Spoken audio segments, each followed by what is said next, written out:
All right, so as we get into the information here in number 1628, I'm going to be using number 1628 as my platform of which I'm going into this lesson that I've been taking a look into. All right, let me invite. And so in this lesson about the lies of the heart, or really about the heart in the Tanakh, the centerpiece of this whole lesson is going to be based upon this word that we see used in number 1628 when Moses said, "By this you shall know that the Lord have sent me to execute all these works, that they are not of myself." Now that's the Greek Septuagint. In your Masoretic text, or I'm going to say the Hebrew text for from here on out probably, is the word mind, is what you'll read there in the English for an equivalent word of labe, but that's not an equivalent word. All right, there we go. I'm gonna mod y'all up in case anybody comes in. Don't mod anybody else up. All right, so this is going to be a really important lesson. Actually, this is information that a few people know, but it's not common knowledge. But this is very important because when you see people on the bottom tier, laymen, for example, begin to read the Bible and try to interpret or make doctrines, they're doing so not understanding the way that the scripture has been compiled and translated and the interpretive measures in which they've translated the Bible. What do I mean by this? Well, you pick up a translation of the Bible, whether it's the King James Version Bible, whether it's the ESV, whether it's the Bishop's Bible, or whether it's the JPS Tanakh or the NET or whatever it may be. And yes, we do understand translations vary in a lot of ways because of copyrights. One. Number two would be translation and interpretive measures of translation. Now, what do I mean? We're going to get into this. And then you're going to start to understand that there's no precedent for certain words that we're actually starting to find, except that certain literary devices have been employed. What do I mean by this? Well, we can track a word, its origin, and its mutation. And I think this is important. This is what I've been doing naturally. Whatever the word is for it is whatever the word is for it. You know, I'm not a theologian. I just study the word of God. And what happens is we have words in the Torah, and I hope that I'm able to relate it to people, right? What it is that I see. Now, what I'm going into here is we have an origin of a word, and I'm not necessarily dealing with what they call hermeneutic or principle of first use. But what I'm talking about is the way that it was overarching, looked at and viewed and used within the culture, and then how this word begins to mutate from the Greek or into the Greek. And let me give you another insight of what I mean.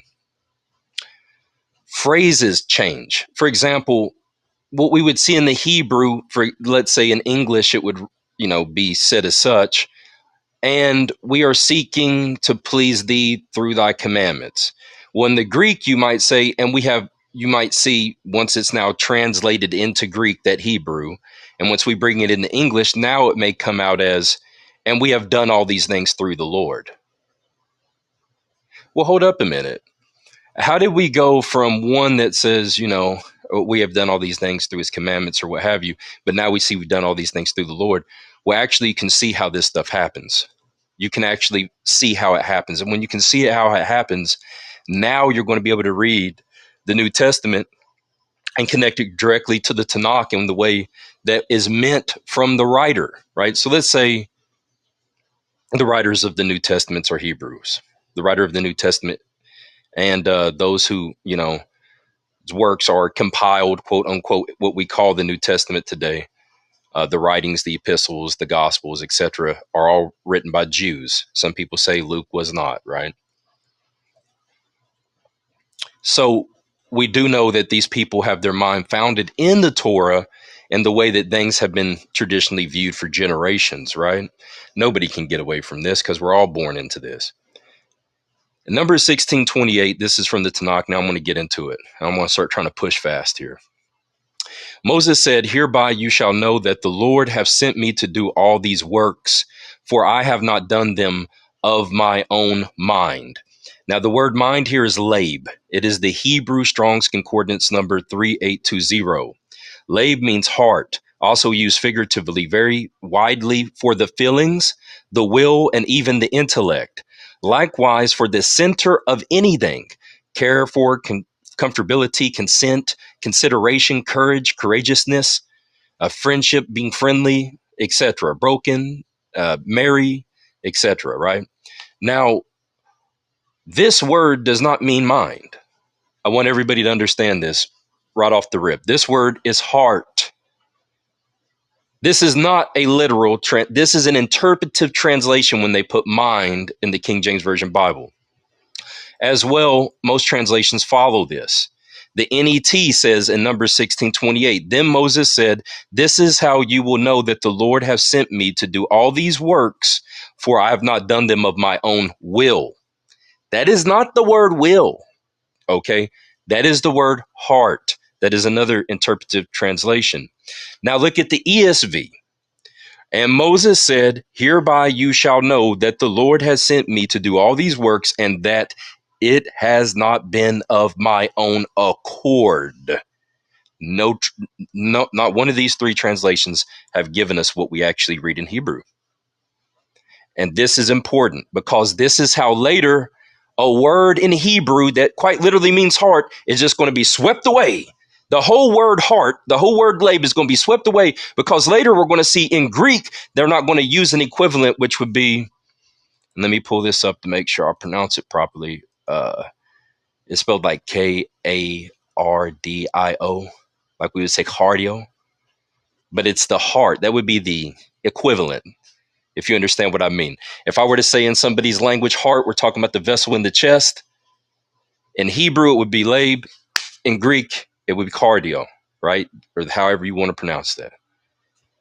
But they don't put that later. Later, they're going to swip away lab. Now, in a few places, you'll find they'll actually put the equivalent. But for the majority, they're going to start to use other words. Like in the Greek, you might see mind, naos. It's replaced now what was originally there. That's the mutation I'm speaking. Now, this isn't even a mutation. This is an abandoning of the original word to supply or to supplement its quote unquote interpretive understanding. Mm-hmm. So watch and follow if you can track with me. And if you're having a hard time, you can go back, listen. It's on replay. Now watch this. This is what you see in your Septuagint for Numbers 16:28. Remember, I'm using Numbers 16:28 as really my foundational text because if we run around everywhere, you're going to get confused. So I'm going to keep yielding back here. Okay, so we have a good platform. Look at what it says.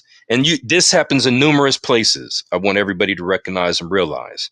This is not just Numbers 16:28, and I'm singling this out because this is an anomaly in the Tanakh. This is an anomaly in the Torah. This is an anomaly in the Septuagint. This is an anomaly in the way that we see this word being abandoned later. No, I've now found, dozens and dozens. Okay. Now, I'm using this verse because I feel like it is a very important verse, right? Moses said, by this you shall know that the Lord sent me to execute all these works, that they are not of my own mind. Now, remember, that's the word heart. It's really the word lab. That's what we have. And remember, no translation that I read, whether it's the King James, the NET, or the ESV, I use those three predominantly for a reason. These three do not give us an actual translation equivalent, does not give us a word in English that is equivalent, which would be heart. None of them do. Everyone gives us an interpretive translation, which is what? We saw accord, we saw will, we saw mind. What they are doing today, and this is what I'm trying to point out to you, think with me, just go slow. I'm not going too fast on you. What you just saw is exactly what they did with Greek, and this is how things changed. Let me give you an example. You see how we have three different translations, but you have one Hebrew word, But now we have three different words in English, which is will, accord, and mind. Now imagine we no longer have the Hebrew, we only have the English text, but we have three documents. Let's call it A, B, and C. And in A, B, and C, we don't know what the original is. We don't know what the original is because all we have is A, B, and C, and A says mind, B says will, C says accord. Does everybody understand what I'm saying so far? Or is anybody not understanding where I'm at so far?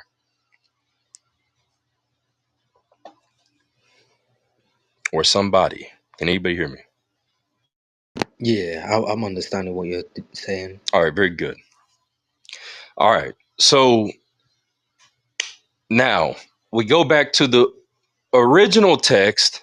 What it actually is heart. We don't even have an option from the three documents we have.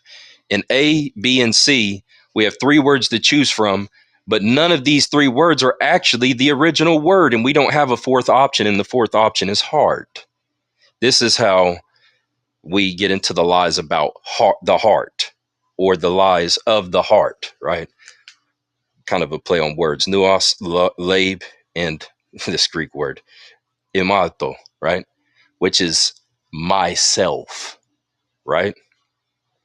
Which then begins to be replaced in subtle ways by ego, right? Or ego. Um, I. Now, when you take a look at Numbers 16:28, let's take a look in the Septuagint, because now we're going to get a fourth option, and guess what? It's not the equivalent for lab, which we would want to see in the Septuagint if they were doing a literal translation and equivalent from the Hebrew into the Greek language and the Greek culture and whatever. We'd expect to see cardio there, right? Let's see what we see. Moses said, "By this you shall know that the Lord has sent me to execute all these works, that they are not of myself." Oh no. Let's take a look. What is the Greek word? Oh, it's this Greek word G1683. It's the word myself, which is uh, emautō or something like this. So now what do we have? We have four options. We have will, let's say accord, mind, and we have myself. Okay, well, let's just look in the original language. In the original language, we have lab, which is heart, and we have myself in Greek. Not even mind, not even will, like thelomas, the lomas, or something like this. Now let's take a look further, right? When we go into this understanding, we know it's talking about a heart because when you look in Isaiah 57:15, within the same Greek, look at what they do. It says, "Thus saith," for the same thing here, right? "Thus saith the highest, the one in the highest, dwelling into the aeon. Holy in the holies." I'm reading this from the Apostolic Bible Polyglot, if you want to follow me. So the Apostolic Bible Polyglot is basically where you're going to be able to see the words being referent to a Greek concordance, right? This is also the way that it would be when you see the Brenton Septuagint or the LXX, right? And so I'm going to skip down to the latter part for time's sake in Isaiah 57:15, and giving life to the ones being broken in heart. Okay, giving life to the ones broken in heart. Now, when you take a look at this word here, it's what? Cardia. Cardia, right? Now, this is G2588. And what is this a referent off of? Well, this is being tracked down from number 1628, where we have the word lab. So how do we, in the same verse, in the same document, have myself in number 1628, where we should find lab, but the same document actually puts cardia in Isaiah 57:15 in place of where we find lab in Isaiah? Is everybody following me? I'm taking, steps. They're not really baby steps, but does anybody have any questions from here?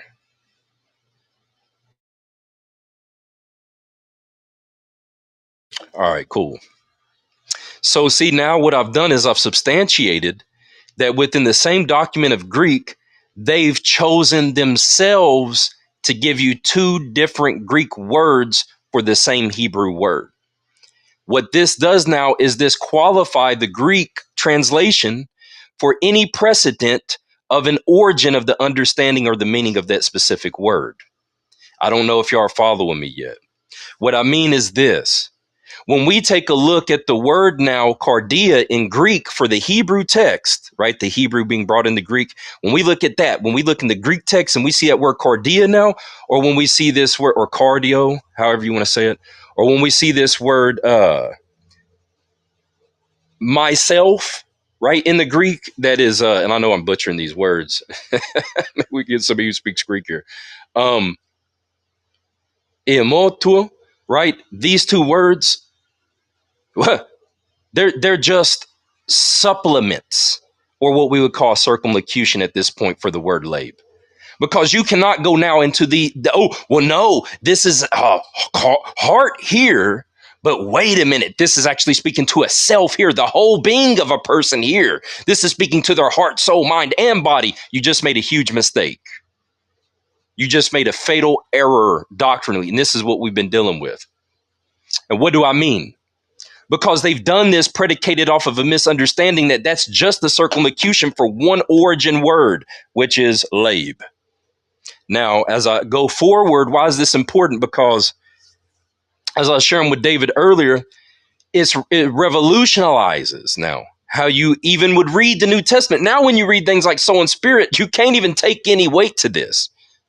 Maybe you're not there with me yet.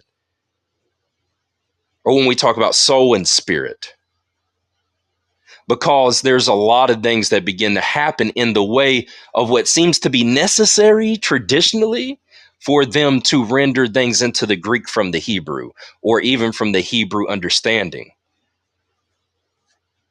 I'm going to go, let me see where I want to go from here, right? Let me read something to you, matter of fact. And this is, I'm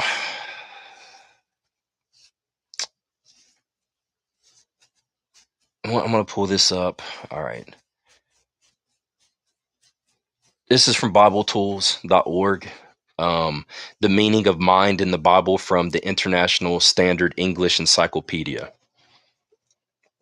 So I'm going to read this to you. Please follow with me. This isn't long. This isn't going to be like some huge long thing. This is going to take me maybe like two minutes, maybe three. I don't know. I might stop here and there. But this is important. And if you get this, you'll get what I've been saying. And I found this today. And I found this to supplement what I'm saying, or to try to help people understand what I'm getting to, because this work's already been done. It's here. So this is from the International Standard Bible Encyclopedia. Mind. You have Naos, Dianoa, and Senius. So I know Dianoa is like understanding. They translate it sometimes understanding because dia means through, and it's like through a perception of something. So it's understanding. They sometimes translate it mind, like you see in the Geneva Bible in 1 John 5:20, and you have Naos, which is mind. Like that's more of your formal, that's mind. You know what I mean? Way we would think about it. Now, in Article 1, it says no precisions in terms is used. From the rip. Does everybody get this? No precision in terms is used. What do they mean by this? No precision in terms is used. When they're writing this, or whenever we get this translation or whatever document you're reading, don't think that because they're using a specific word there and it's being used maybe and even may look in contrast to another word, that there's anything you can draw from that imprecision, because they use terms generically, and you'll be making a big mistake. For example, like everything I've been trying to tell people about the term Holy Spirit, the term the Spirit, right?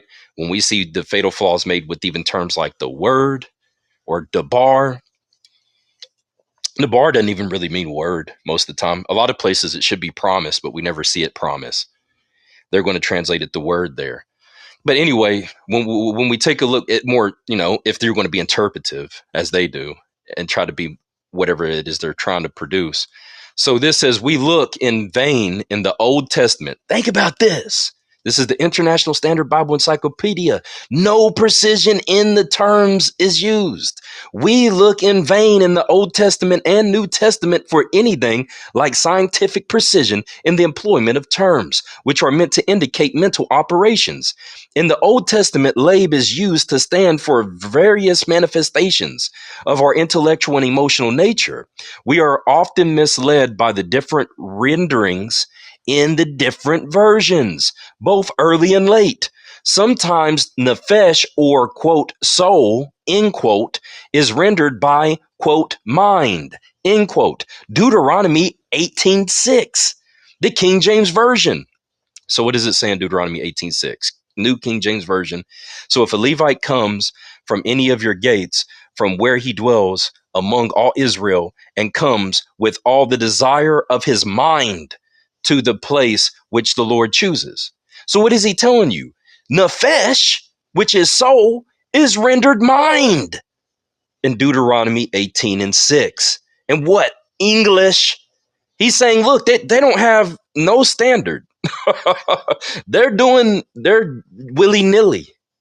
Now check this out. The King James Version, desire of his soul or mind, sometimes ruah or spirit. Genesis 26:35.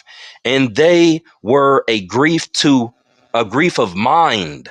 They were a grief of mind to Isaac and Rebekah. Grief of mind, ruah. Here, Luther renders the term Harzedelid, grief of heart, and the Vulgate, Jerome's Latin Bible, 390 to 405 AD, anumnum. Sometimes Labe is used as in Isaiah 46:8. And this is what it says in the New King James Version. Remember this and show yourselves men, recall to mind, O you transgressors. Bring to mind, literally, heart. So what in Isaiah 46:8, this is the word lab, but they're putting it mind, and they're taking the word not only lab, which is in Hebrew, and translating it mind, they're taking the word ruah, which is wind or breath, and translating it mind. They have now just, how do you get an understanding? Now, what you do is you pick up a Bible, you pick up a book, and you see two different and distinct words there that are actually translated as the same word, which is the opposite of the paradigm I was bringing out earlier, or another contrast. So what does that do to you? Now, you think that's talking about the same thing, and it's not, because one's talking about the heart and one's talking about the ruah. Now, it says, watch this, literally heart in Psalm 31, verse 12. This is what it says in Psalm 31:12, New King James Version. I am forgotten like a dead man, out of mind. I am like a broken vessel. But that's out of heart, right? Now, that's the word lab. I am forgotten as a dead man, out of mind, literally heart, as in the Septuagint, cardia or cardio. I'm just going to, I think, because, that's how we would say it today, cardio, right? We're talking about the heart. Now, what's the cardiovascular muscle? Now, what's interesting is this. What do you see in Psalm 31:12? I hope y'all are seeing this. He tells you out of mind. They're translating the word there, heart, in Hebrew, lab, as mind into English. But when the Greek translators translated this word lab here in Psalm 31:12, they translated it over to the equivalent, and they did rightly so, to cardia, or this word cardio in Greek. So Psalm 31:12 is where you can see the word lab in Hebrew, and you can see that the word there in Greek, Septuagint, is cardia. So why did they do that with Numbers 16:28 that I brought out earlier? You see why I'm using that as a foundational text now. So I'm showing you they're being arbitrary with this. And this is causing a paramount confusion when we're reading the Bible. Even when it comes down to salvational, doctrinal things that we actually do read. Like, what does it mean that we're justified through Christ? Because by the time we get it from Greek now into English, we don't know what the heck justified means. See, that's a problem. Because it's not that they only did it with this word lab. They did it with many other words, and they themselves, I think, hide the answers amongst their general books. Most of the time, the real answer is in the English dictionary, not the theological dictionary, but the old dictionary. I know because I found the way that they do it. What they do is, if you actually take a look when they go into like these old words, when the older translations of English, I always notice that they have these photographs of super ancient dictionaries. Mm-hmm. They're not theological dictionaries that they're using for the words. That's how I figured out one way that they hide stuff from people. Now, on the other term, look at this. It says, in the Vulgate, Cordair Luther am Himsen, New Dutch translated ut die Gedachtenis, i.e., memory, translated the word heart memory. You see, that's what your buddy Luther did. That's what Martin Luther did. Now you got a word floating out there named memory because of Martin Luther. You see? But it's the word heart, right? As in the Septuagint, the Vulgate, etc., right? So we say in the Apocrypha, this precision is equally lacking. Look, in the Apocrypha, this precision is equally lacking. Thus we read in the Wisdom of Solomon, chapter 9, verse 15, for the corruptible body, the soma, presseth down the soul, the suke, and the earthly tabernacle weigheth down the mind, the naos, that museth upon many things. Now, see, this is where somebody's mouth will water, wouldn't it? They would, oh, see, there's three parts and whatever. But these distinctions are alien to the letter and spirit of revelation, a product of the Greek and not of the Hebrew mind. In the New Testament, the words naos and dianonia are used, but not with any precision of meaning. Here, too, several terms are rendered by the same word. Thus, the Hebrew ruach is rendered by naos in 1 Corinthians 2:16, quote, mind of the Lord, with reference to Isaiah 40:13, where ruah yohewahe, spirit of Yahweh, occurs. Naos evidently means here the organ of spiritual perception, a word borrowed from the Septuagint, where it is sometimes made to stand for lab. Job chapter 7, verse 17. What is man that you should exalt him, that you should set your heart on him? Isaiah 41:22. Let them bring forth and show us what will happen. Let them show the former things what they were, that we may consider them and know the latter end of them. Declare us things to come, right? Sometimes for Ruah, Isaiah 40:13. Who has directed the Spirit of the Lord, or who, being his counselor, has taught him? In Luke 24:45, the solitary text where naos occurs in the Gospels, it is rendered, quote, understanding, end quote. In the King James Version, quote, mind, end quote, in the Revised Version, British and American. You see? So now not only are we, I don't know if I'm trying not to go too fast, but if you followed me up until this point, now you see we're up to the word understanding now, or what? The phrase in Greek, dianoia. So now this is being played with. You see? Not just naos, not just lab, but also the word understanding. It's just being used as a general term, generically. No real precision or weight being given to it because it's being used, if you will, liberally, or just it's being used loosely. Now watch this. It says, this gets good right here. The ethical sense. For a true solution, we must turn to the epistles of Paul. So this is what they're saying here, okay? Where the word frequently, and that's it for the what I was reading from the International Standard Bible Encyclopedia there. I'm in the second article now of this person's scholarly, presentation. For a true solution, which must turn to the epistles of Paul, where the word frequently occurs in the ethical sense, sometimes in connection with the sinful flesh, as in Colossians 2:18, puffed up by his fleshly mind. Sometimes in a direct contrast to it, as in Romans 7:25, with my mind I serve the law of God, with my flesh the law of sin. In Titus 1:15, it is brought into parallelism with the conscience. Their mind and their conscience are defiled.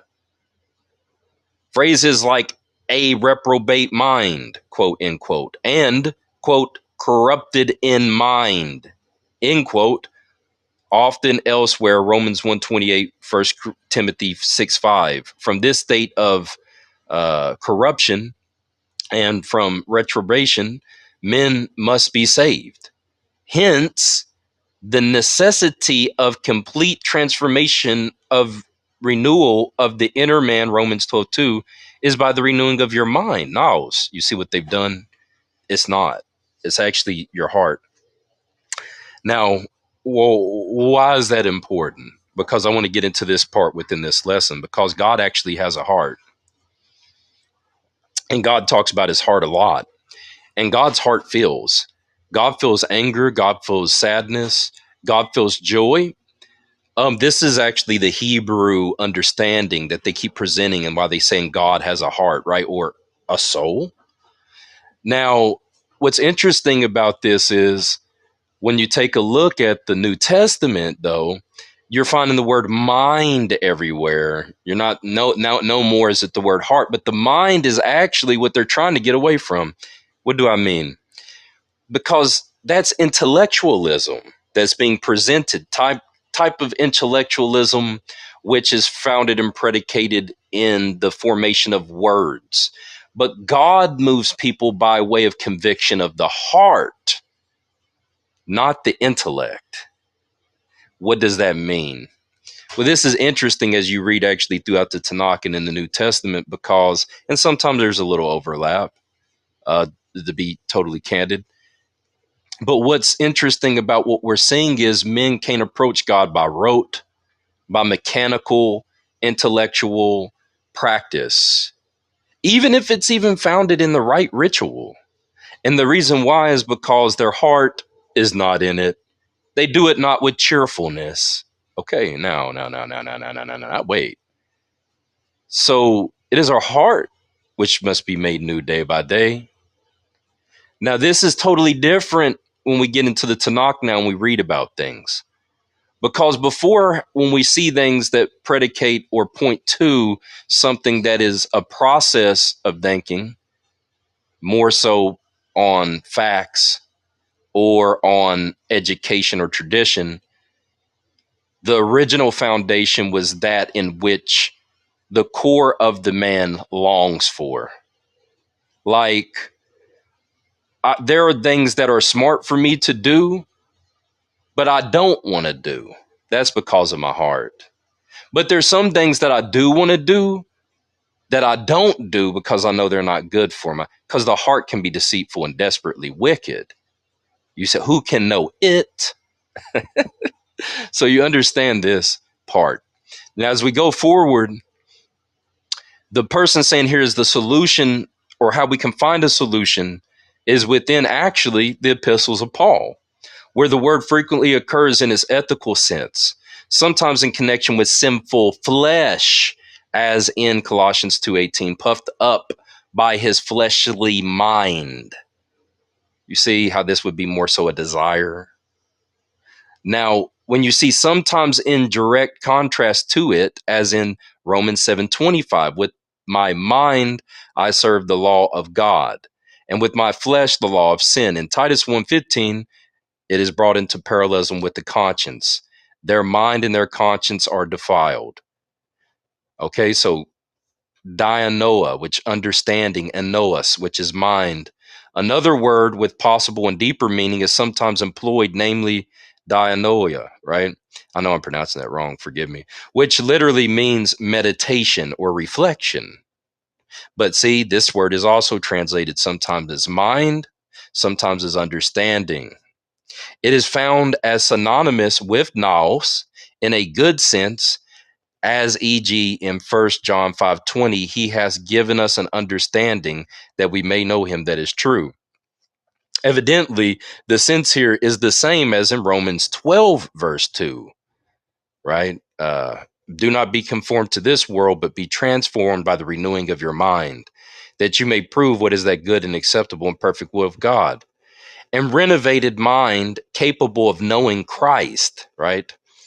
It may also bear a bad sense, as in Ephesians 4:18, having their understanding darkened, being alienated from the life of God because of the ignorance that is in them through the blindness of their heart. Where the Gentiles are represented as living a darkened understanding, or in parallelism with sarx, and sarx is flesh, quote, the desires of the flesh and of the mind. Ephesians 2:3, and with naos, walking in vanity of mind and a darkened understanding, dianoia. In Ephesians 4:18, at times also heart and mind are joined to indicate human depravity. Luke chapter 1, verse 51. He have scattered the proud in the imagination, dianoia, in the understanding of their heart. It is interesting also to know that the great commandment is rendered in Matthew 22:37. Thou shalt love the Lord thy God with all thy heart and with all thy soul, suke, and with all thy understanding, dianolia. English versions of the Bible, quote, mind, end quote, through Mark, though Mark has two renderings in one, of which dianolia occurs. And in other synesis, right, which is another word that they're using that they pretty much bring over as understanding or whatever. Mark 12:30, but I think it more has to do with the evaluation of fully of a matter to understand it, but or something like this. But anyway, it says, and even then it's different. They tell you different stuff. But Mark 12:30, you shall love the Lord your God with all your heart, with all your soul, with all your mind, with all your strength. This is the first commandment. Mark 12:33, and to love him with all the heart and with all understanding, with all the soul and with all the strength, and to love one's neighbor as himself, are more than whole burnt offerings and sacrifices. So you see here in the same freaking chapter in Mark 12:30, they're pointing out, it says, you shall love the Lord your God with all your heart and your soul and your mind. Whereas in Mark 12:33, it says, with all your heart, with all your understanding and all your soul. What do you do with that? Though possibly without any psychological refinement of meaning. Well, how could look? I mean, it's totally look. You, what do you have in English? You have heart in place for heart. You have now in Mark 12:30. Excuse me. You have it's not pulling it up, of course. In Mark 12:30, you have with all thy soul in place for understanding, and then you have all thy mind and mind in place of soul, right? In the latter part. So it says spiritual understanding. It says, though it is possible, right, to connect this, or the term synosis occurs elsewhere in conjunction with pneuma, pneumatikos or tikos, right? Pneumotatikos, spiritual understanding. Colossians 1:9. It also stands alone in the sense of an, quote, understanding enlightened from above, end quote. 2 Timothy 2:7, King James Version. The Lord give thee understanding, sunesis, in all things. And we know what that is. We've been reading that quite a bit here recently. What you're saying is spiritual understanding. They're trying to connect that to pneumotatikos, right, or whatever. The history of these terms is interesting, but not of great theological significance. So I'm going to yield there for anybody who wants to ask any questions at this point, what's going on so far, because though they're going through these beautiful, elaborate connections and different things like this, you see, at the end of the day, they're saying there is no theological significance. But we are continuing to hear, and this is pretty much what we deal with day in and day out, that everybody is making these terms theologically significant, but these terms are actually just being used in places of other words, and they've been jumbled up, and they're all really just speaking the one thing. Isn't that interesting? What does anybody think about that? Anybody want to add so far as we're going through this, the lies of the heart?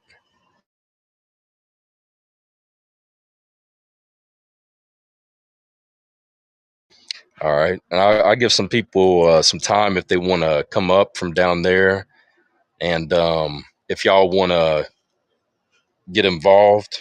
Hold on. And I'm going to get deeper into some of this here in a minute.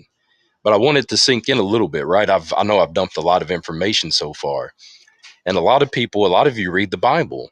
And a lot of us have read the Bible for a long time. And we read stuff that says, may your whole mind and body and spirit, or soul and body and spirit and mind and understanding and will and strength. And, but no one has predicated these terms based upon the original place that it would have been used within the Hebrew paradigm and culture.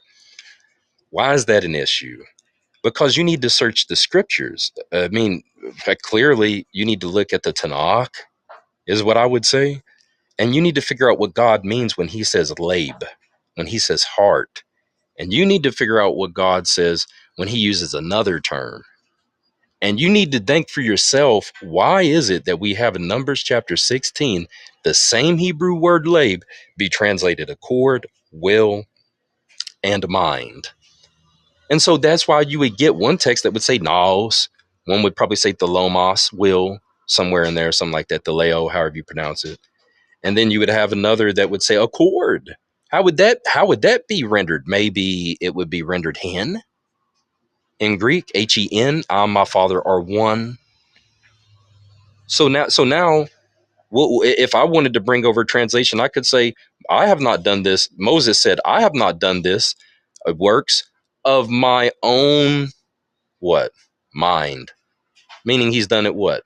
Uh, Later you would see a rendering probably saying uh, that Moses did the works and I and my father are one. You know, it's interesting when we see in John specifically the phrase for myself, and I haven't gotten into that yet. I'm going to get into that, but I've already built up from the part of showing you about Labe, right, which is heart, showing you mind and naos, and also cardio, right, or cardia, however you want to pronounce that in Greek, how they already are started to interchange things. And I wanted to show you in the New Testament how they begin to do this also with three different words, right?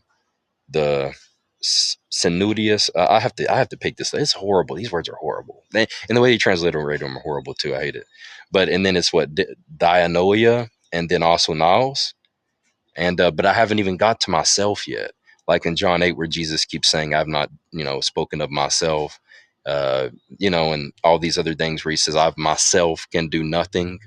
Because this is actually the first place we see that word supplanted for the Hebrew text is for the word lab, or the word heart or desire, which I could see would be highly problematic, right? Because that's kind of like he's constantly living a continual life in John that you see what we get a small picture of in the Garden of Gethsemane, where he says, "Let not my will be done, but your will be done." Well, now we see he has a desire, he has a heart that is apart from God, and he has to be one with God's heart and his desire. Let not my will be done, but thy will be done. And we see the word will appear there. I don't even know what's there in Greek off the top of my mind. But you see, this is honestly how you have to uncover every rock and pebble. And people might think this is too, you know, strenuous or monotonous, however you want to put it. I don't know, but drudgerous, but we have to be studious. That's the point. And ultimately, all of us, we want to read the Bible and understand what's really being said, right? So I don't know if anybody else wants to add.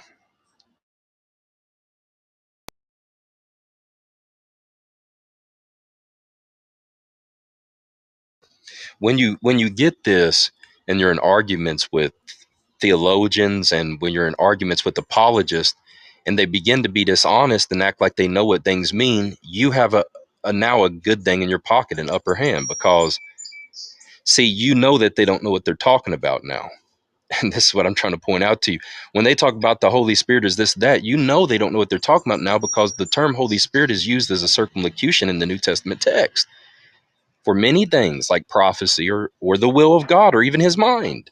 As I pointed out in 1 Corinthians 2, who has known the mind of the Lord, or who has known the Spirit of the Lord? That's exactly what I Can you pointed hear out. me? Yes, sir, I hear you now. Okay, sorry. I think my mic was messing up, but you know what you're talking about. I apologize if you've already brought this up, but you made me think of this. Look what Samuel said to Saul. It's in 1 Samuel 13, verse 13 and 14. He says, and Samuel said to Saul, thou hast done foolishly. Thou hast not kept the commandment of the Lord thy God, which he commanded thee. For now would the Lord have established thy kingdom upon Israel forever. But now thy kingdom shall not continue. The Lord has sought him a man after his own heart. And the Lord has commanded him to be captain over his people, because thou hast not kept that which the Lord commanded thee. But we always pray David, or we always say David was a man after God's own heart. But David was a man that sought the will of God. He sought the heart of God. And I just wanted to bring that out in relation to what you were bringing out, because these words, it's so challenging sometimes, because that they're synonyms and they're homonyms. So sometimes they mean the same thing, sometimes they don't. And then they can be interchangeable in about 3 or 4 different ways. And that really gives us modern readers a bunch of trouble. But I'll yield there. Well, they do it in the Hebrew text. Let me point out this as well. The promise that was made to Abraham, Isaac, and Jacob, the oath that was made to Abraham, Isaac, and Jacob, the covenant which was made to Abraham, Isaac, and Jacob, the word, you know, which was this. They do that. They do that. So now you have the Bard, you have Barit. My Lord. Now, what's important is I want to contrast to what you just said, David. What we have here, what you're reading is, I found in places where in the Hebrew they'll say heart, but in other places, and this isn't a circumlocution because this is in the same text, right? So this is showing you some synonym, some synonymous, and then they say commandment, man. Like when it says, for example, in one place it talks about, and maybe I can pull up some of these references for you, everybody here. When you take a look at the phrase that you just brought out there, a man after God's own heart, they will turn around and say, he sought the commandments or meditated on the law.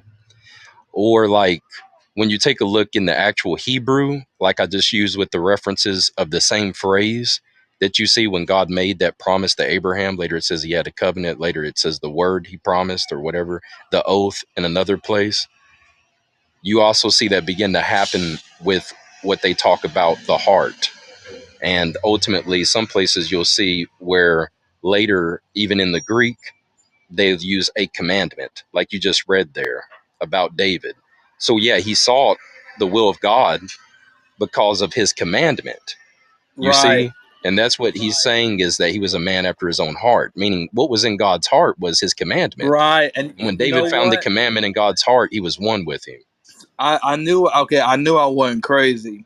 Look at what it says in Acts 13:22. It says, when he had removed him, he made David their king. In his testimony about him, he said, I have found David, son of Jesse, to be a man after my heart, who will carry out, well, my translation says, will carry out all my wishes, but like the King James would render that, oh crap, did I have that pulled up? It says, I have found David, the son of Jesse, a man after mine own heart, which shall fulfill all my will. So right there in Acts 13:22, it has those words, which shall fulfill all my will. And that's what I was really trying to find right there. But that was originally back in 1 Samuel 13. But go ahead. Yeah, that's Hey, good. hey, David, could you say it a third time to fulfill your what now? Will. And I didn't mean to cut in, guys, but look, that's why I would never ever listen to someone that tells me it's only about faith. not understanding that obedience is a derivative of faith. Right? You have faith in somebody, you believe in what they say, so that means therefore you do what they tell you to do, right? So yeah, so thanks for bringing that out, fellas. I appreciate that. Absolutely. And let me finish this article. I'm in Article 4, and this is just a paragraph. And it says the Great Commandment, right? So it says, it seems to us that Godet's interpretation of the Great Commandment in Luke 10:27, this is the New King James Version. So he answered and said, you shall love the Lord your God with all your heart, with all your soul, with all your strength, and with all your mind, and your neighbor as yourself, is somewhat far-fetched. He considers the heart as, quote, the central focus from which all rays of moral life go forth. And that in their three principal directions, you got to understand what this guy, look. And this is in your encyclopedias. And see, this is what's crazy. And I want to point this out for everybody here while I'm reading this. This guy's telling you that even the interpretive translations you have today, which some people will even try to say are literal translations, it's based upon people's dogmatic views. So he says this guy's interpretation, why is he called an interpretation of the Great Commandment? Because he's really talking about the way he translates it. That's a man's interpretation. You got people arguing with you today telling you what your interpretation is, but you're reading an interpretation. Now, on top of that, it says, sent forth in their three principal directions: the power of feeling, the power of affections, nefesh or soul, in the sense of feeling, the active powers of impulse and aspirations, the might, with all thy might, the will, and the intellectual powers. Dianoia, with all thy mind, the difference between the heart, which resembles the trunk or the tree of the branches, feeling, will, understanding. I know I'm going through this fast, y'all, and you're probably like, what the heck? Is emphatically marked in the Alexandrian variation. So what does he mean? The difference between the heart, which resembles the trunk or the tree of the branches, feeling, will, understanding, is emphatically marked in the Alexandrian variation by the substitution of the preposition in, ein, en, quote, in, end quote, for ek, quote, with or from. You see what just happened? In the Alexandrian text, they replaced the word. That's based upon an interpretation. And they changed the word out of the text that was originally ein, which means in, with, by, like a nearness, or among. Some people interpretively translate as near. And replaced it with a word that's not ein, it's actually ek. And ek means from. Like ek means from a source, like we would read it, right?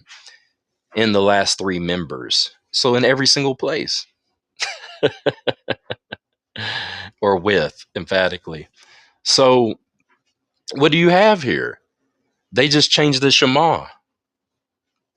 Who cares about their interpretation of the Shema? We can go back to the Shema and see how it's been quoted and iterated in Hebrew since, we would hope its inception. That's all you really have. You understand? Like when you continue to go, it says, moral life proceeds from the heart and manifests itself without in three forms of activity. The impulse, Godward, proceeds from the heart and is realized in the life through the will, which concentrates itself actively in the accomplishment of his will, and through the mind, which pursues the track of his thought in all his works. Godet commentary on the Gospel, Luke. And so that's the reference. So I wanted to finish that article out before we move on further too. And so you can even see within the Shema, they're in some of the Greek text, they're taking out the word ein and they're replacing it for the word ek. You see how this happens. So this again, you might have somebody arguing, but this is in or this is from. We have it all the time in English, don't we? Let me give you an example of this in English. Colossians chapter 1. For by him, or for by Christ, were all things created, right? Oh, that says they were created by Christ. We say all the time, no, it's ein. It's in Christ. And how are they created in Christ? What does it mean? Because you also have ektista there, which is the Greek passive, which means somebody else created in Christ. Now, they never recognized this, but this is just a fact. So we have that argument because they give them an interpretive translation. And unbeknownst, they use the word by, like they love to do, instead of the choices that you have. And see, that's based upon theological dogma and presupposition. When interpreting and rendering one language into another. And this is the issue we've had.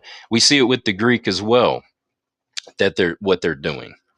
And so ultimately, when you take a look, and I'll yield here, and anybody else can chime in if you want to, we are left in a position to where when you read the text, you yourself need to determine how are these words being used in their place.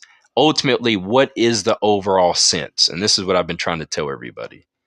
There are many things poetic in the scripture, so you'll see many of these things happen.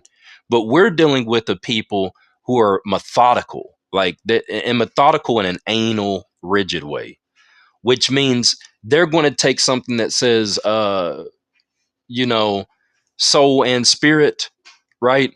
And make a whole dogmatic teaching and doctrine stemming from the two, and then argue with you about it all day. Where we can see clearly that these especially in translation, my God, are sometimes used interchangeably. And not only this, we haven't even talked about neshama yet. We talked about nefesh, and we haven't talked about myself in Greek, right? But we talked about nefesh, we talked about naos, and the others. But see, neshama is another word, breathing, right? Like you say, and he breathed in him the breath of life. The breath is the neshama. He breathed in him the neshama of life. And they translate this word as soul, soul in certain places in English. They translate this word neshama as inspiration, like in Job in certain places in English. They translate this word breathe, like the at the end, or breath, however you want to put it, you know what I mean. Breathe, like in the Tanakh and translation. What do you do? Do these people know what neshama is? Why are they being so loose when certain things are specifically being used in reference, in contrast to other words, or in process with other words? And what I mean in process with other words is, if I'm talking to you and I say, the love and the kindness and the favor you showed me, I'm not expressing one thing to you. I'm using a procession of words. And so why are they rendering or translating a word that is being used in procession of words as the same word is being used in procession with? This is, if you understand what I'm saying, that's maybe what you don't even know what you're reading. You're reading somebody's interpretation. But I yield there. Go ahead, y'all. Y'all got it.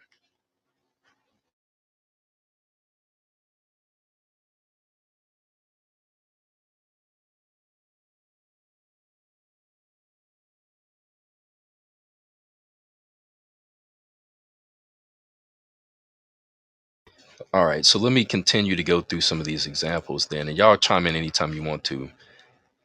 Now, remember, I started based upon Numbers 16:28. They are not of myself, is what you see in the Septuagint. Now, I'm going to read this word myself. Remember, it's being supplemented or being used in place of the word labe there in the Greek. Wild, man. All right. So I'm going to show you some of these in the New Testament. Right? This is John chapter 7, verse 17. If any should want his will to do, he shall know concerning the teaching. It is of God, or whether I speak from myself, right? And so this word myself there, you see, is that word that you're finding that they used in place of labe in the Hebrew text in number 16:28. So they would have you to think this means I've not spoken of my own will. I've not spoken of my own mind. I have not spoken of my own accord. I have not spoken of my own heart. I have not spoken of myself. You see? Now it says in John 7:28, it says, I, excuse me, and you have known from what place I am, and of myself I have not come, but the one sending me is true, who you know not. You see, this here is detrimental. This is what is being used in reference to the key term of Numbers 16:28, where Moses said, by this you shall know that the Lord have sent me to execute all these works. And in the Septuagint, it says that they are not of myself. If by the common death all men shall die, or if, according to the review of all men, the visit of death shall be theirs, then the Lord has not sent me. That, you know what this is about? If you die a common death, you'll know God hasn't sent me. What is John 7 about?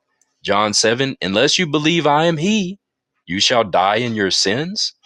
You know, John 8, John 7. Look at John 8:18. I am the one testifying concerning, right? Matter of fact, let me get John 8:28. He says, and then Jesus said to them, whenever you shall raise up the Son of Man, then you shall know that I am, and from myself I do nothing, but as taught me, and they lie in the translations here too, because this is quite literally the word taught, but they'll render this as I heard in some of your English translations, or as the Father told me. No, it's taught. It means to literally sit down and teach somebody something, like you teach somebody a message or a doctrine. That doesn't have nothing. I heard something. I'm telling you what I heard down the street. No, this is something that it has to be. It takes time to study and to ingest. Not something you just don't know well. Something you just hear, but you can't really go into depth about. That's not what that's talking about. Me and my Father, these things I speak. Right. So when you take a look at this as well, I'm gonna go to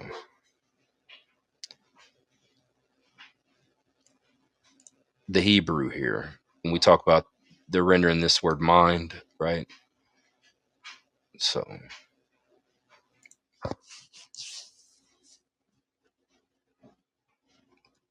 all right, this is Genesis 6:6, and it repented the Lord that he made man on the earth, and it grieved him at his heart, right?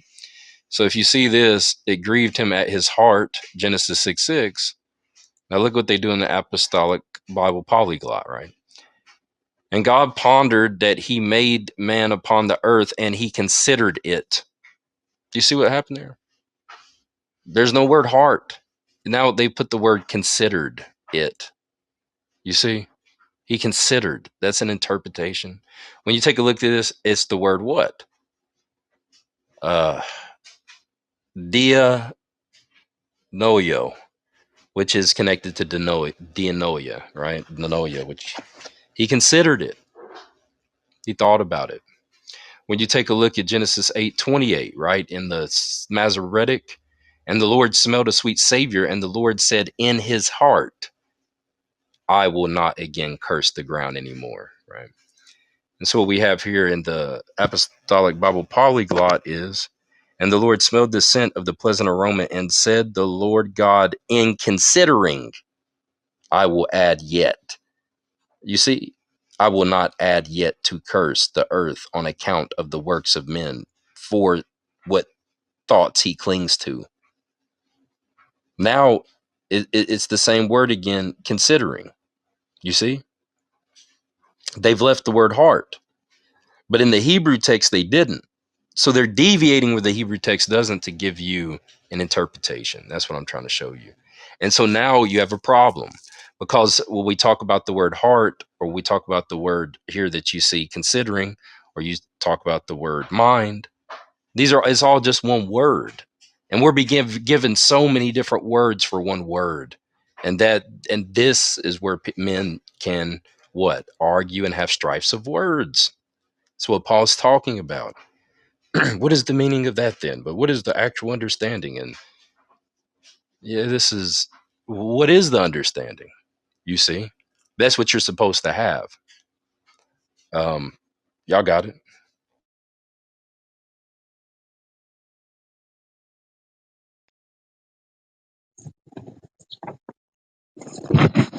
Shalom, shalom. Was the word efficient in the conversation? I'm not too sure Yeah. how to use words. Yeah. Nefesh is in the conversation. You can add any other word you want to. You know what I mean? We're just talking about this. You pretty much been here for a while, so I don't need to repeat nothing. You know, you can hop off wherever you want to. Yeah, you got a similar situation in First Kings chapter 19 and verse 4, where this. And when I was reading this in Hebrew, I kind of got you know not lost at it, but it made me go back and see what was actually going on. But let me roll this window up because I know probably got a lot of noise. Okay, can everybody hear me? Okay. But it said, but he went, but he himself went a day's journey into the wilderness, and came and sat under a broom tree, and requested for himself. So in Hebrew we have Waish al, meaning he asks, if not show. So he asks his soul, or he asks, you know, his well being, or however you want to, put that there. So you have him literally inquiring of his nefesh, his soul. I'm not sure what the words you guys were using for that, but I found this very, What verse is that? this is verse 4, What book and chapter? First Kings chapter 19 and verse 4.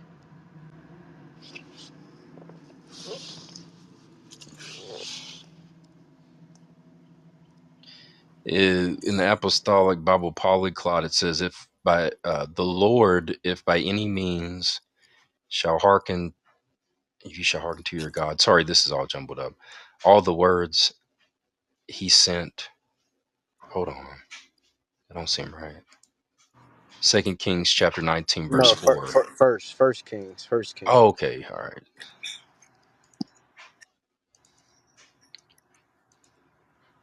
Yeah, I see.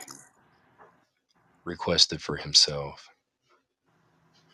It says, I would think that they would use himself there.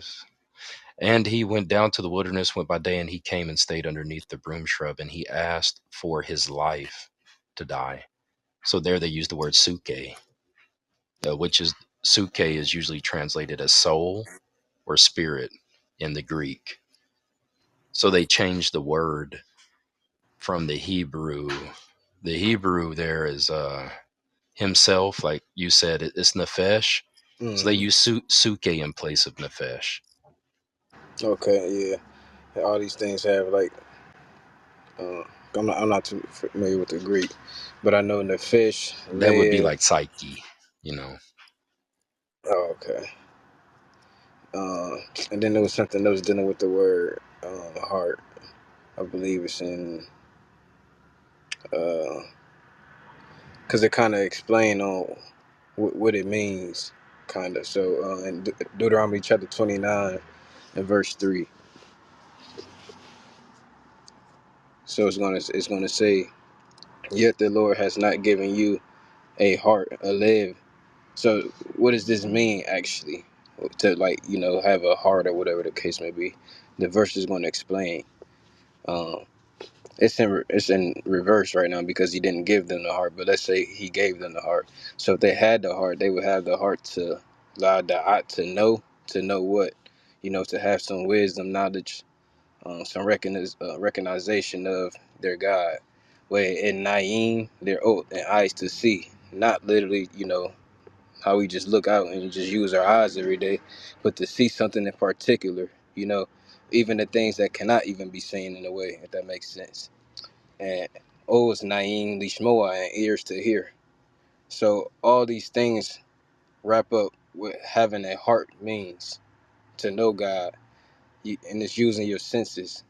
It's using your heart to know, your eyes to see, and your ears to hear, and all these things. Like I said, wrap up with you all together. Like overall, having a quote unquote relationship with the Creator. Yeah. See, here's another way that they departed from in the Greek, right? So in Deuteronomy 29:4, it says, like you just said, the Lord has not given you a heart to perceive. Well, they're consistent in the LXX because in the LXX it says, the Lord has not given you a heart, which is the word cardia, right? Or I've been saying cardio. You can think about it this way, like the cardiovascular muscle in your heart. Now, but see, I showed in Numbers 16:28, they didn't do that. Numbers 16:28, you have the same word lab in Hebrew, but in the same LXX, they translate that word as myself, and tuo or something like this. So, but watch how they departed from this in the New Testament, because clearly it says the Lord did not give you a heart to see, right? Whatever. Now look at this in 1 John 5:20. See, and this is another referent, right, that I've been using. See, it says in 1 John 5:20, and we know the Son of God has come to give us an understanding. But really that's heart. He has come to give us an heart that we should see. But see, now they departed from the word cardia. They departed from the word lab, like in its literal translation, right, which is cardia. And not only that, but like when you see in the other ones, myself, of course they can't do that, right? The Son of God has come to give us of himself. See, you could say that. The Son of God has come to give us of himself, but what does it mean? If you look in the Geneva Bible, they translate that word understanding mind. He has come to give us a mind. Well, why would that translator who sees that same word denoia translate it mind? Because he understands it doesn't freaking matter, because they've done jumbled it up. So he's trying to speak to the real heart, no pun intended, of the issue, which is what? He has come to give us a heart that we might know him that is true. That's predicated off of Deuteronomy that you just read, 29. Now, furthermore, what's crazy is in the Apostolic Bible Polyglot, they go even further and say, we know that the Son of God has come and has given us thought that we may know him that is true. They have here the word English for the dianoia, their thought. He has come to give us thought. See, that's why when you read Greek, you're all messed up, because you're all in. This is the way that the way they're rendering these words for us is not in connection to a consistent measure of what is being purported and the consistent usage that we see in the original document. But they claim they are, but they're not. And they to the point they were rendered the same freaking Greek word 20 ways. And this, when you also, I'm going to point this out too, and I'm going to yield. When you take a look at this, he has come to give us thought. He has come to give us a mind. He has come to give us understanding. It's that. So I'll go back here. Deuteronomy 29:4. The Lord has not given you a heart, right, to perceive, to see. That's the word yada, right? To know, to know, to know. This is eternal life, that they might know you, the only true God. So what does that mean? That you might give them a heart to know you. And so that's the whole thing. So I yield right there. This is how what they're talking about.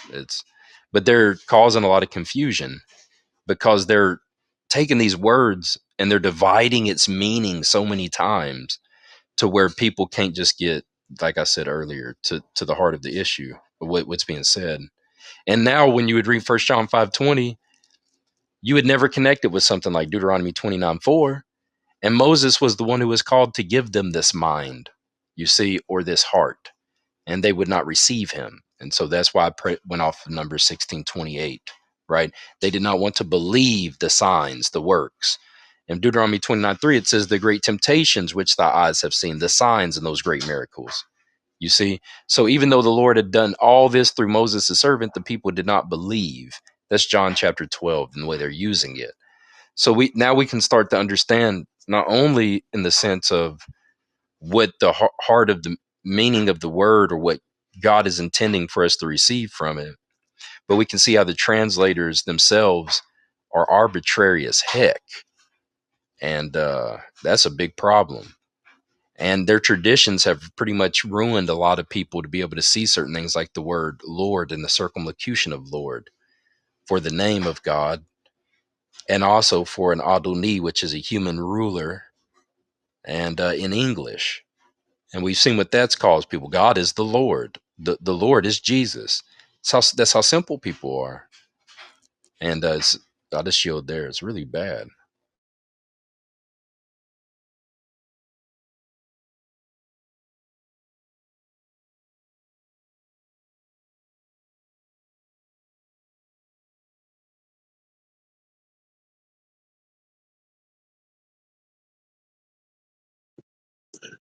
Could is it possible that labab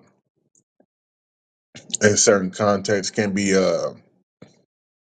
used in a way to communicate faculty in terms of the power of the mind? Yeah, I mean, like with any word, you need to read the word in its context. And that's what's very important, because you can use the same word in any language with a difference of meaning and emphasis, and it's, we do this all the time. We do it because we're human beings, and human beings do it, and they do it in every culture and every language. So if I say you are my heart to somebody, or if I say my heart hurts, do I mean that the person who is my heart is hurting? No, no, no, no. I used an antinaclysis. I used the same word in two contradictory or two unrelated ways. In one context, yes, the person is my heart. I think about them, I care for them. You know what I mean? My feelings and my, desires, rest in that person, etc. But when I turn around and say my heart hurts, now I'm talking about I'm having a heart attack. So that's when we talk about, when we get deep into things. See, this is what the Greeks did to us, and this is what I'm trying to get to. In the Hebrew mind, the heart encompasses a whole. Okay, like it's the heart that is the whole, that is the one that muses things, like that reflects, that ponders, that considers.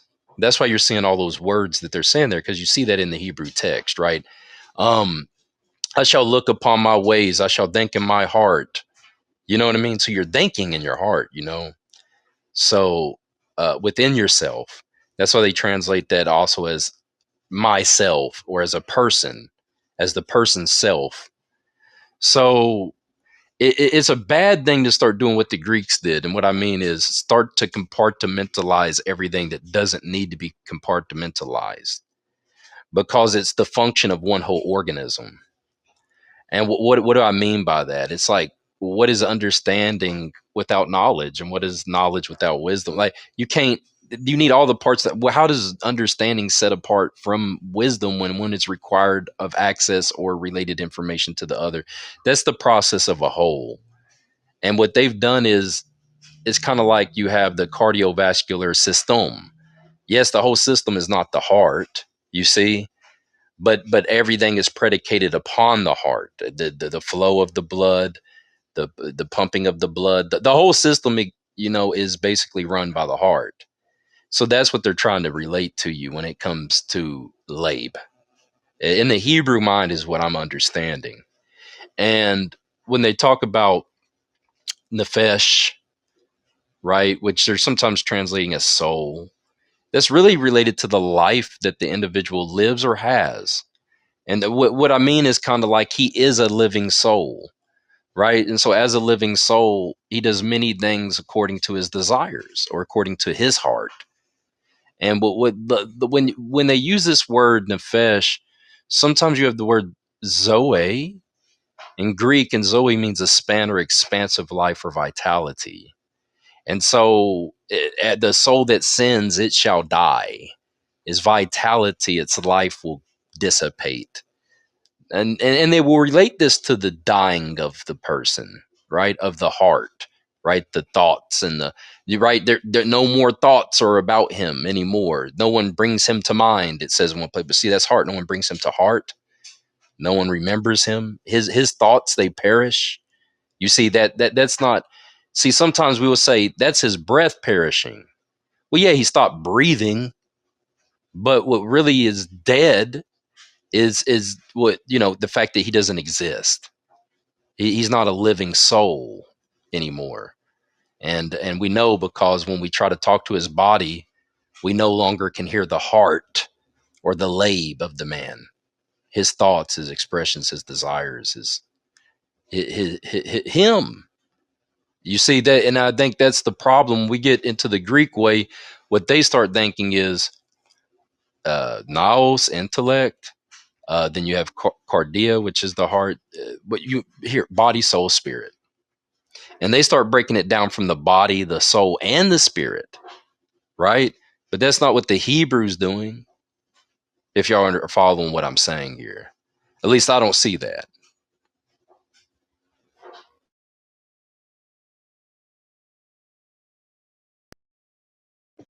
So you see the way that the Israelites, will break down the heart to more so have to do with the mind at its core, but there was just different ways that they would communicate, whatever the case may be. Like, for example, the point you made as far as the cardiovascular system, everything in that system is not the heart, right? But at its core, all of those, all of that goes along with that system is predicated on the heart.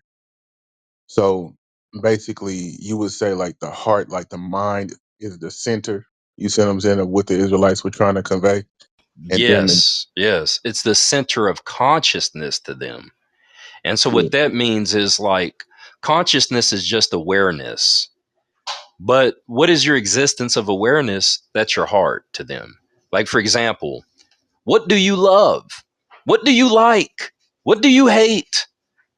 That is not consciousness or awareness. That is actually the heart of your consciousness, the seat of your consciousness. Like, for example, one time I got stung by a bee. So I don't like being around bees. Why? Because in my existence, in my consciousness, I experienced something that I took to my heart, which is bees are bad. I don't want to be around no bees stinging me. That's who I am. Do you understand what I'm saying now? Anything can have yeah, consciousness. For example, and let me try to make this easier. A dog has consciousness. A man has consciousness. Consciousness is just being. But what they give us is, and what you're saying here, and I hope this gets to the real heart of it, where the Hebrew saw the mind as the center. Well, yeah, because the mind or the heart is the actual being of the person's existence. Okay, so what do I mean by that? Well, how do you know if somebody's good or bad? It's by their heart, because that is the seat of the person's consciousness, awareness, or existence, meaning it is the summary of everything that he's experienced or learned in life. Meaning, when you talk to a person, you're not talking to his existence, you're talking to his heart. And he's talking out of his heart, if that makes sense to you.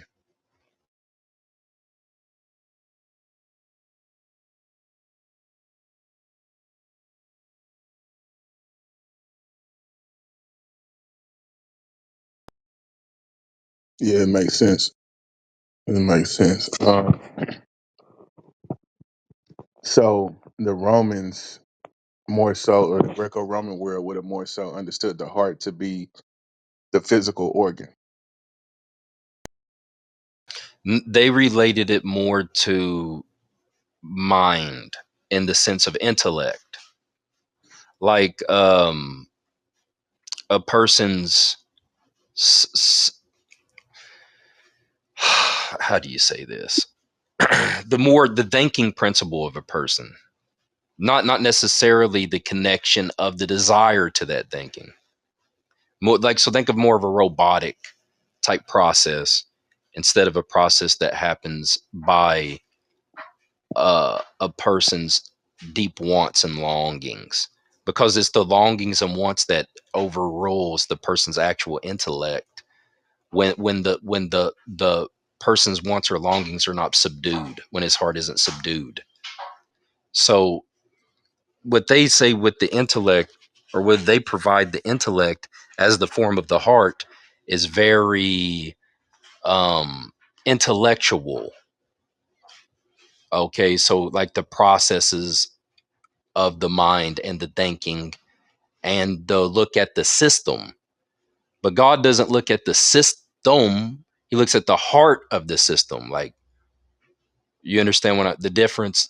And so what happens is, when we say be renewed in your mind, we would think, well, that just means think a different way. But to God, it actually means to even have a deep connected feeling to what he likes and doesn't like. That's not intellectual. That's not intellect. I can know through intellect that vegetables are good for me, but I can know through experience that I don't like them, and so not want to do it. You see?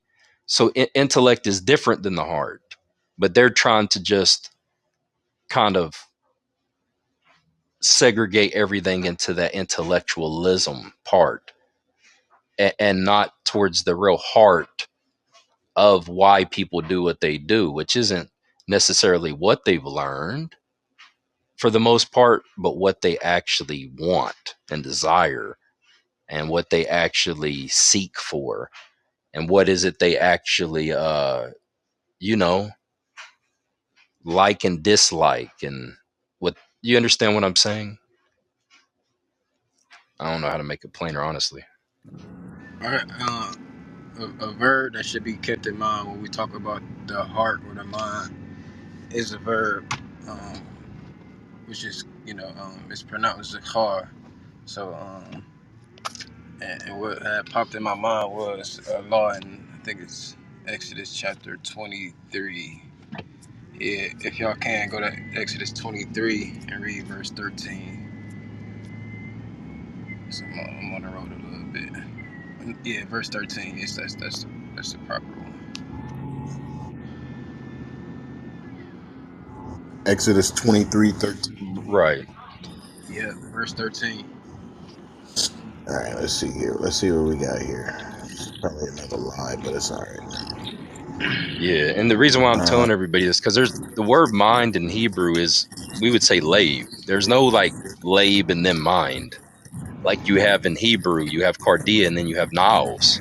So Right, see, so they're already doing something more. That's what I'm trying to tell people. In the Hebrew, lave just means, we would say like in our New Testament words, the inner man. Lave would be the inner man. It's not like a part or a portion of his inward functioning. right, exactly. It has so many functions and meanings uh, in the Hebrew text. You know what I mean? It's like I said, sometimes, like I'm about to show now, they don't even use the word at all, but it gives you, it paints a picture for you, what it's trying to illustrate. So let me hear what your translation say on that verse 13. Let's hear what it and says. in all things that I have said unto you, be circumspect and make no mention of the names of other gods, neither let it be heard out of thy mouth.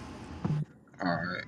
Now, I mean, it's a translation, so I guess they do what they can. But the whole point of this law here is showing how everything starts in the mind. And when it starts in the mind or in the heart, then what will happen is a person will begin to act on that law, or not act on that law, but act on that very thing that's on their heart or on their mind, whether it be good or bad. Yes, So if you the look in the Hebrew understanding. here, you're right, So the way I think exactly. about it is, and you can correct me too, because we're just going through a process. See, like you just said, it all flows from that. So in the paradigm, and suffer me a little, the paradigm in the Hebrew view would be there that the intellect, as they're describing Nas to us, would actually be the law. The law would be the Naos, but the man himself would be the heart. If I'm making a little sense, because It's the law that's supposed to dictate to the man what is actually right and wrong. So the man within himself, within his heart, he considers those things that are spoken to him, what, by his governing, or his mind, which is the intellect. But the intellect in the Hebrew mind frame, to them, the intellect would be God's law, because God's law is from his actual moral code of righteousness, you could say. So see, this is what it is that they're supposed to dictate or pattern their heart after. You see, that is the understanding that they're supposed to be supplied with. Does that make sense? What I mean by that? And whereas in the Greek, mind and heart, the way that they associate those things, sometimes they don't actually, the mind or the intellect, they will compartmentalize as something that's in the man. But in the Hebrew Testament, it appears that the actual intellect is the wisdom that comes from the law, and the man is the heart, or in his heart he considers the law. I yield there. Yeah, that's why, like, a person, people have like this thing about somebody being perfect is never doing anything wrong or whatever.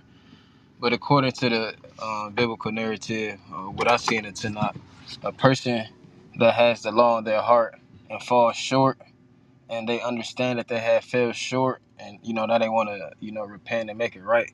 That person is perfect in the eyes of God. You know what I mean? So it doesn't necessarily have anything to do with you being, oh, you never did anything wrong in life or whatever the case may be, because a person could do something bad, but have a good heart. That doesn't make them a bad person or a sinner. And a person that's bad, quote unquote bad or evil, he can do something good, and that doesn't make him necessarily a good person. uh, Right. uh, And go look, ahead. they teach it, like the Yeshua teaches those principles, but people don't really grab it from the Hebraic sense. Like he says, hey man, you judge a tree by its fruit. A good tree can't bear bad fruit, a bad tree can't bear good fruit. So see, he doesn't say, oh well, the tree bears some good fruit and some bad because just the understanding of the man is bad, but not the heart. Yeah, he doesn't compartmentalize. And this is, and when you actually take a look in another place, he says, out of the heart the mouth speaketh. So that's a perfectly Hebraic concept, because in the Torah, you can see where sometimes it says out of the mouth of the Lord, but then in other places it says from the heart of the Lord. So you can see they're using mouth and heart synonymously, because, yeah, out of the mouth the heart speaks. So when Yahweh says, I'm going to put words in your mouth, these are words that have come from his heart. And so they Right. relate it to be the same. Yeah. Exactly. So, and that's exactly what I wanted to point out in this verse, because I'm stopped now, so I can even show. So if you got a Hebrew concordance after the word Elohim, which is like Elohim and Elohim, which is other gods, you have Lo, Taz, Ki, Ru. And this is in a Hitfield verse, and so it's a causative, it's an active causative. So you're the person, uh, for an example, if you take a baseball and you throw it at the catcher, you know what I mean? Like, you have every intent on doing this thing here. You're forcibly doing it. So here it's telling you should not, cause to remember. And this is the verse, like I was talking about, Zakar, which means to remember. So you shouldn't cause to remember. Like, make mention, it shouldn't even be on your heart or on your mind, right? Because if it is on your heart or your mind, then it's going to come out of your pika, which is the last word being used in the verse there. But here it's saying, Lo ye shema, and it should not be heard. What should not be heard? The other gods upon your mouth. Because again, if you remember it, if you put it in your memory and your conscious or whatever the case may be, what's ultimately going to happen is you're In going to your heart. right Yeah. on your heart, on your mind, you're going to end up doing that thing. And here they have the word mouth being active. So if I'm thinking something in my mind so much, 24/7, what's eventually going to happen is I'm going to speak it. And and when I speak it, I'm going to do it, quote unquote, do it. You know what I mean? Whether I say it with verbally or do it physically, I still did the act of whatever was on my mind or my conscience here.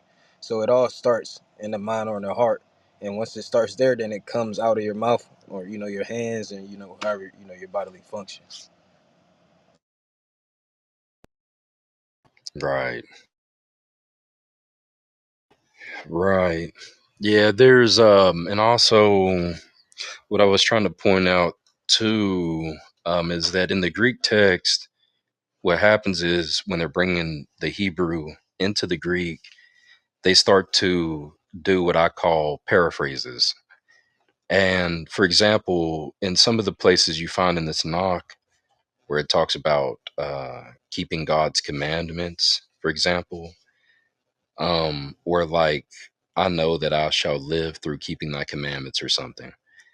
You'll see the phrase just in Greek in some places, uh, and I know that I will do this through the Lord. Well, when it says through, I will do this through the Lord, what happened with, I shall keep life through keeping thy commandment? Like, what happened through the Lord? So now this phrase in Greek through the Lord is a paraphrase or a circumlocution, which means in keeping his commandments. So like when you read in the New Testament, it says things like it is God who works in you to will and to do his good pleasure, or I can do all things. And then there's a variant, but some people would say, most people are familiar with, I can do all things through Christ who strengthens me. Well, see, that was a circumlocution, meaning I can do all things through Christ. But if you were really tracking that back into its original content and the way that it was originally used before you saw that paraphrase come into play with the Lord, or however it is when anybody is doing his will, it would say that, you know, I shall keep the commandments through the teaching which Christ has given. Like, it's just, but it means through Christ. They just put through Christ. And they do this in a bunch of places too. And see, this is why when people read the New Testament and it says, well, oh, we don't do things through keeping commandments, we do things through Jesus. Well, in the Septuagint, it would say the same thing. It would, you could make that argument from the Septuagint. You see what I mean? From the Hebrew and the Greek. In the Hebrew, I could be like, oh, look, here you're supposed to be keeping the commandments. But then I could show you in the Greek where it says, oh, see, just through the Lord. So see, it's not about our works. It's about doing it through the Lord. You see what they've done? And that's what, and so when they read an English translation of a Greek codex that comes from a Hebrew train of thought, they don't even know the circumlocutions they used or the paraphrases they used in order to give us the interpretation you're reading. So they get lost, you know. I'll yield there. Yeah, I mean, man, it says in Exodus, and Moses called Bezaleel and Aholiab and every wise-hearted man in whose heart the Lord had put wisdom, even everyone whose heart stirred him up unto the work to do it. And Midianite that was called by the Lord to lead the army, he was said to be as one man. And you know that First Corinthians verse, but he that is joined unto the Lord is one spirit. I mean, these people had their hearts stirred up, but it was the reign of their spirit inside them that joined with the Lord to do these things. How he shall smite the Midianites as one man, but it's a whole army with the Lord's spirit. I got one for Ma- you. If you go to Proverbs chapter 27, and one thing I notice when I read Proverbs or things like the Psalms is the clauses feed off each other because they're poetic. So uh, it's gonna the first clause is gonna say something one way, and then in the second clause is gonna say the same exact meaning but in a different way. If that makes sense. So this is what my translation say, and I show the words that we were talking about. Ointment and perfume rejoice the heart.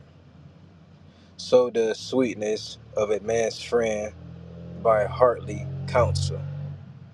So at the end of each clause, this is what we want to focus on. So the end of the first clause, you have the word live, which is, as we know, heart. And then the second clause, at the end of that, the word that ends that clause, you have the word not fish. So meaning that he used these two words as synonyms. You know, they mean the same thing. They're spelled different, they sound different, but they mean the same exact thing in context, which is why even in, you know, this translation here, they chose to translate even the word not fish as heart. You know, we could translate live as hard as well, you know, as hard as well. So we already know that. But yeah, that's what I wanted to point out there. Yeah, that's And good. brother, what verse was that? Proverbs 27 and verse 9. Right. Notice verse 5. It says, counsel in the heart of a man is like deep water, but a man of understanding will draw it out.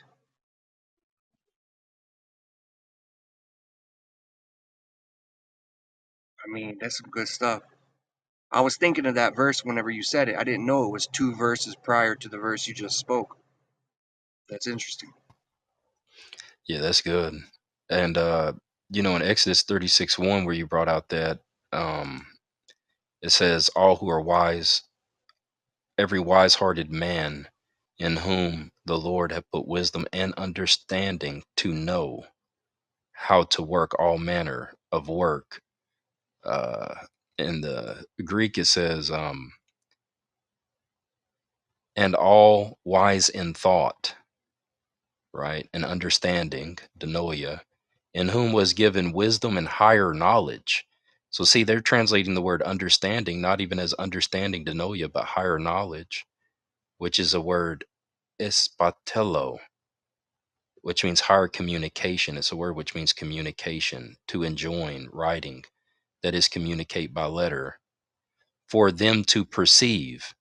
And the word perceive there is wow. It's the word understanding, really. It's sumnoia that I was talking about. But you actually see that word's used in perceive in Ephesians 5:17, an account.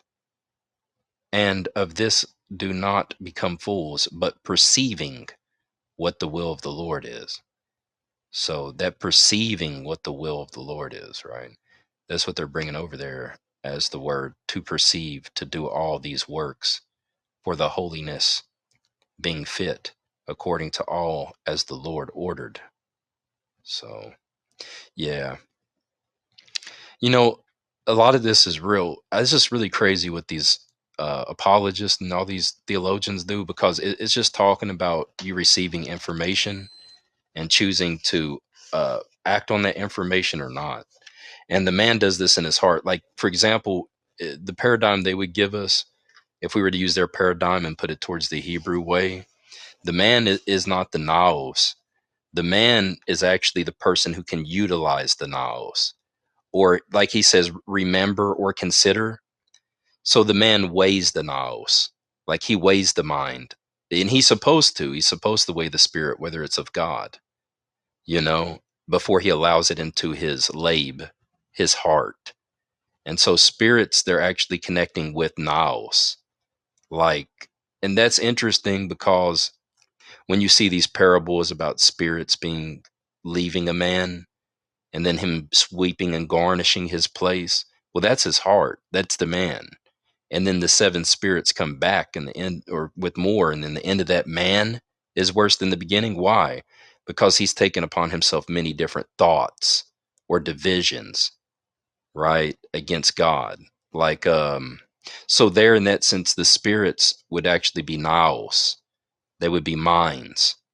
They would be ways of that he's taking of thinking upon his heart, which is not of God. So it's interesting. I don't know if you know y'all are following me, but see, I've just dealt with these guys so long that I know what they mean when they say the words, and so they have a totally different paradigm. Because Yeah, yeah,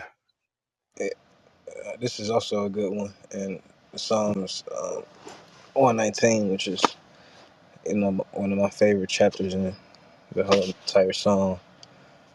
Uh, this is very profound because we're going to look at two verses. We're going to start at 34, and then we're going to look at 36.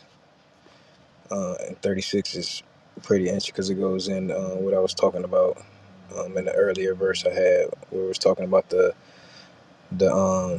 the ears to hear, the mouth. What did it bring up the mouth? No, not the mouth. The ears to hear, the eyes to see, and the heart to know. So here, David is literally commanding God. He says, "Give me understanding." Where is zera? So this is what we call a cohortative, because he has a certain a cohortative is a personal desire. So I would like to go to the store today. I would like to eat this. I want to do this. Like it's something that you really want to do or whatever. So King David is expressing something that he literally wants to do, and that's to keep God's Torah. And you also have another cohortative, Ish Merena, and I would like to guard what? The Torah, Becholed, with all heart, all his being. So 936 was pretty funny to me because usually when you have imperative, meaning using this word hot, which means to decline, like to bring down, or something like if let's say you're taller than somebody or like a child and your child says, "Dad, come here," and you kind of incline your ear down to them so you can hear what they have to say to you. So what King David says here is, incline my heart. So if we had to literally, do this, then we would have to literally take his heart out of his body and throw it on the floor or something like that. But that's not what's going on here. Um, and this is a humbling statement, in my opinion, because what he's saying is basically, humble me, bring my heart down, because when your heart is lifted up, we know what that means. You're exalted. You feel like you're somebody that you're not, or whatever the case may be. So bring my heart down to what? Your your testimonies, and what? Al il baza, and not towards unjust gain, things that are not profitable, things that are not going to do me any good in life. So it all goes in, with this, the statement we was talking about. The heart has everything to do with the full being of the person. You know what I mean? And when your heart is geared towards things that are not profitable, or things that are raw, quote unquote bad, then you're gonna end up enacting on those things. So King David here, in order to keep him from going in that direction that way, he's literally commanding God to bring his heart down, incline it, humble his heart, because as a child we all have to be humble so we can learn, where we're wrong or what we have to do right, and all these type of things, even though we're grown men at our ages or whatever the case may be, like King David was. But he needs his heart humble so he can literally know the testimonies of God and not anything else. Because when your heart is, lifted up, lofty, like other kings in the Bible, then it's towards what? Things that are unjust gain, things that are not profitable, like having this many horses, or this many gold, or this many wives, or this many concubines, or whatever the case may be, this many slaves. That's what starts to be on your mind when your heart is lifted up too high, and not humble, and with God's testimonies. But that's it.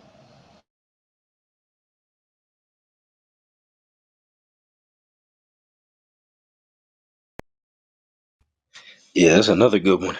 Yeah, that's real good. There's what's going on, Undertaker? You ain't got nothing to weigh in on this. What'd you get from this? What you get from it? He's asleep over here, ain't he? He been giving Mm. thumbs down the whole day. Yeah, he laid up, Yeah, laid up hating. ate some chicken. Did you say laid up, ate up?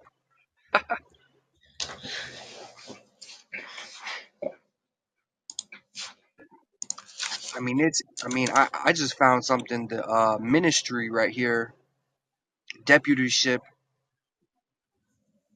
in this form of work is describing the embroidery of the temple workmanship, which is interesting. But it's calling them a form of malakim, as if this is their ministry, or a part of their reasonable service. to tend to the temple in a Yeah, sense. yeah. That word has a variety of usages and ranges. Like we can take that root of that word and flip the word and make it mean so many things. And it's all in context of the same type of function. Messenger, angel. Matter of fact, I got a good example for you. Let me go to Haggai.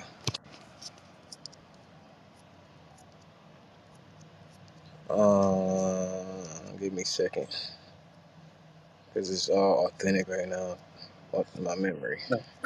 The Bakol I'll Malaka. tell you. I'll tell you what's crazy. What they do, and this makes sense. Like in the New Testament, it's all about dwelling in people. Like, oh, well, we dwell in this person, and it's like, where the heck they talking about that? Like, we are blessed in Abraham, but it's Yeah, like, where they get this type of language from? But look at this in Proverbs 23:7. For as he thinketh, matter of fact, let me start at 6. Eat thou not the bread of him that hath an evil eye, neither desire thou his dainty meats. For as he thinketh in his heart, so is he. Eat and drink, saith he to thee, but his heart is not with thee. But look how they paraphrase this in Greek, right? So it says, Sup not with an envious man, neither desire thou his meats. So he eats and drinks as if he should swallow a hair, and do not bring him in to thyself. Isn't that crazy? Don't bring him in to thyself. And you know what's crazy about this is it reminds me of like First John or Second John. Like, let me give you an example. So instead of saying like you read there in the English translation of the Masoretic, uh, it says, "For as he thinketh in his heart, so is he." So it says, "Don't bring him into thyself," meaning what? Don't take upon his thinking. And it's interesting because when you look in Second John, it says, let me see if I can find this. Second John, it says in 1 verse 10, if there come any unto you, bring not this doctrine, receive him not into your house, neither bid him Godspeed. Now, you don't let him into your house. Now, when you look at Proverbs, that the text I was just reading, it says in the Septuagint, it says, do not bring him unto yourself, nor should you eat your morsel with him. I think that's interesting, if y'all see what I'm saying. Like they're relating bringing somebody into yourself or into your house as receiving his thinking, or, you know, don't be like him or receive his thinking. For as a man thinketh, so is he. You will be like him, like you will bring him into yourself. I don't know. That's just crazy. I just saw that though. That's what I mean. So that would, if that would mean like Yeshua is saying I and them and me, there, of course, he would mean like we sit down and eat together and share the same thinking.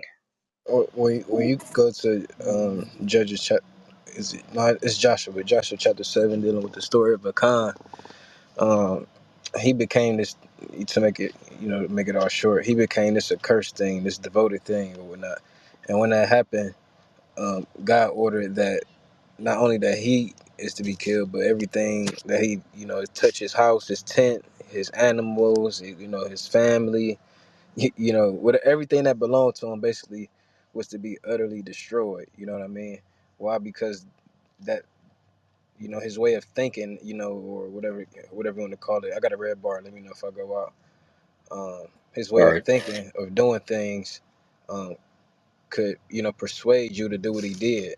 And I'm pretty sure y'all probably know the story about what happened or not. So yeah, that makes perfect sense. And so when Moses reasoned with God, not to slay all the children of Israel for the glories of his own namesake. So Moses is giving counsel to God, but to have the mind of God, he had to have the heart of God, a heart after God's own heart. So look at this with the occupation of the priesthood. I'm going to read to you in Exodus 36:4-6. And all the wise men that wrought all the work of the sanctuary came every man from his work which they made. And they spake unto Moses, saying, the people bring much more than enough for the service of the work which the Lord commanded to make. And Moses commanded and gave commandment, and they caused it to be proclaimed throughout the camp, saying, Let neither man nor woman bring any more work for the offering of the sanctuary. So the people were restrained from bringing, for the for the stuff that they had was sufficient for the work to make it, and too much. And every wise-hearted man among them that wrought the work of the tabernacle made 10 curtains of fine twined linen, blue and purple and scarlet, with cherubim of cunning work made he them. So I'll stop there. But that's very interesting. This is before. This is like, you see how they were making the veils and doing constant sacrifices, and they gave the decree to Moses, and Moses gave a commandment. And so they're influencing the mind of Moses the same way Moses reasoned with God. If you ask me, that's what I'm seeing.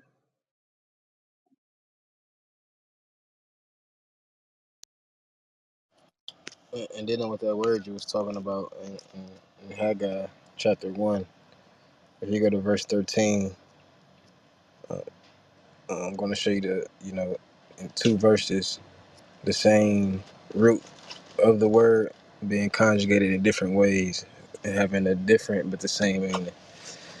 So, as we know, the word ma'ach means what? A messenger. So, God spoke to Haggai, then spoke Haggai, the Lord's messenger.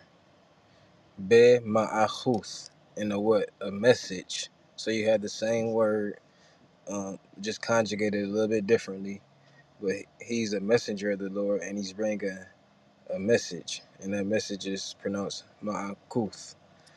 And then in verse 14, I just read it in English till we get to the part. Uh, and the Lord stirred up the spirit of Zerubbabel, the son of Shethiel, governor of Judah, and the spirit of Joshua, son of Jezadok, the high priest, and the spirit of the remnant of the people. And here we have Wayabo'u, and they came, Wayaasu, and they did Melacha, the work. So you got the same word again, just conjugated a different way, but it's work. It's the work. It's the message that the messenger came to give. You know what I mean? So you have these things happening all throughout the Hebrew text, and sometimes, as we're talking about today, we can use different words meaning the same exact thing.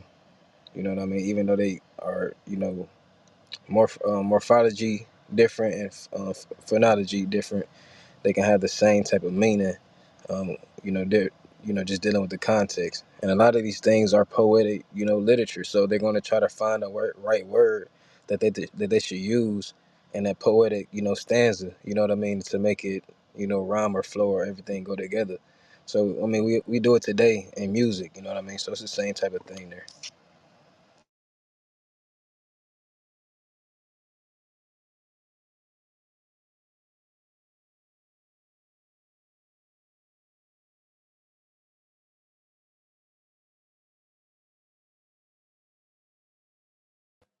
Yeah, all praises, man. Yeah, this room's pretty much died out. I gotta make a run real quick anyway, man. I'm gonna shut down the room. Hey, thanks for y'all joining in and everything, man. Until next time, peace. Much love. Peace. Shalom.